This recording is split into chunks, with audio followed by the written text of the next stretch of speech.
Hello, I'm Rebecca of Pocket Full of Poseys, and I am embarking upon an 1830s project. I'm very excited about it. I'm still gathering all of the materials I need, and I've realized that I need sleeve supports. So that is what I'm starting with, and I'm going to be using, for the gown, I'm going to be using the Black Snail Patterns 1830 evening dress pattern. I'm going to alter it a little because my inspiration is this character, Tib from Gentleman Jack, and I saw a photo of the character in her dress, and I was like, I must have this. I must make this. But before I can do that, I need to address the structural support.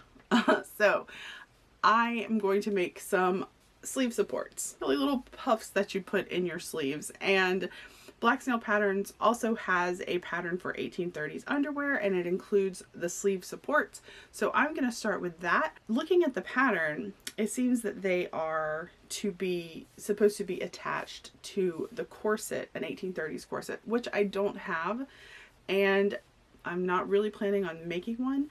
I do have my 1840s corset, and I think the shape of that will be fine. And I also think I want to wear my 1840s corset because it does not have straps, and the neckline of the dress is pretty wide. So I think I'd have to wear the straps off my shoulders a bit anyway with a corset with straps. So I think I'm just going to go with my 1840s corset, and I think I will attach the sleeve supports with little ties inside the dress. That's my plan. So I'm going to get started with those sleeve supports. Without further ado, let's get to it. Here we go.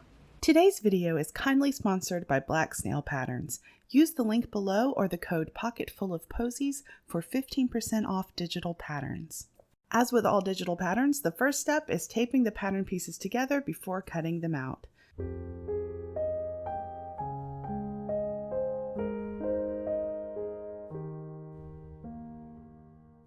I'm using some leftover cotton voile for the sleeve supports. A good ironing and running gathering stitches on the outer pieces, and I was ready to put the sleeve supports together. I pinned the outer and inner pieces together along the top and bottom and gathered to fit.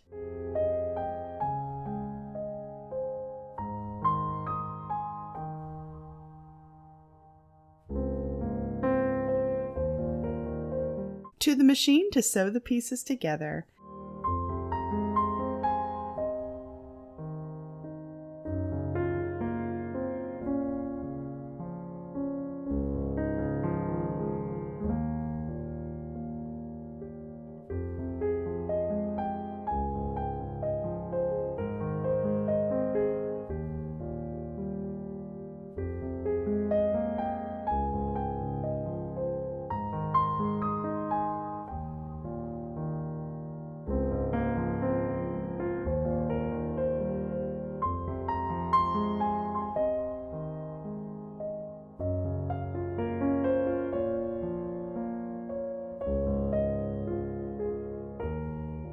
I turned it right side out.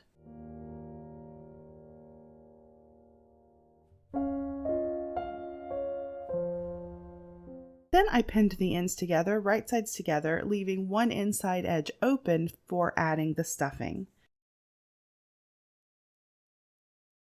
After sewing, I added fiberfill, making sure I didn't push it past the gathered section.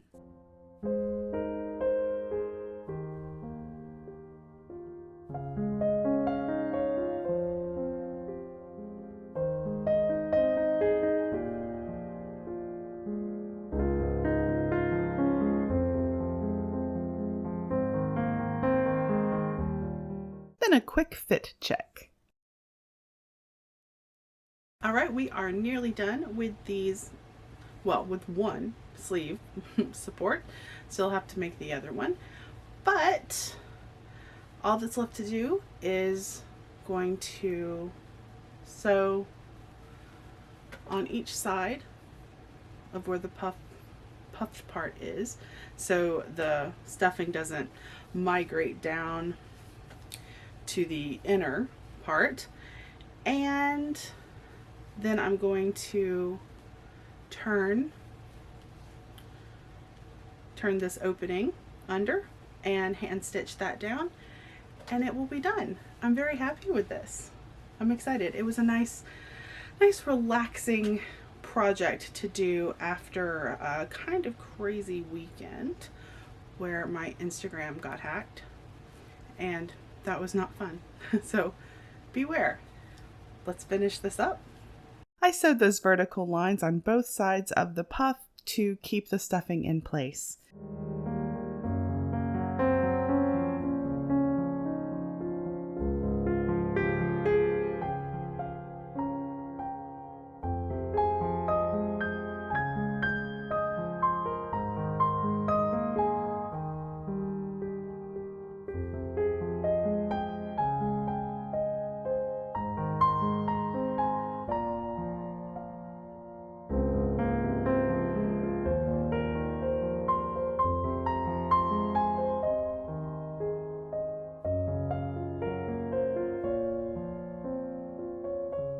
To finish the open edge, I turned it under and whip stitched it down.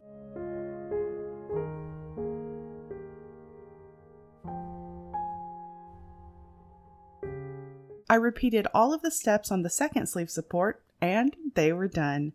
Ready for puffy sleeved 1830s extravagance. I will add ties later after I make the dress so I can get the supports to sit where I want them to. This was a very fun, relaxing, palette cleansing project, and I highly recommend this pattern.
Thank you so much for watching. I really appreciate you spending your time with me. If you enjoyed this video, give it a like, subscribe if you haven't, and if you'd like to be notified whenever I upload, you can hit that little bell icon. If you'd like to support the channel further, I have a Ko-fi account, and that is linked down below. Do you have any 1830s projects coming up? If so, let me know what you're making. If not, let me know what you're making. Thanks again, and I will see you on our next sewing adventure. Bye!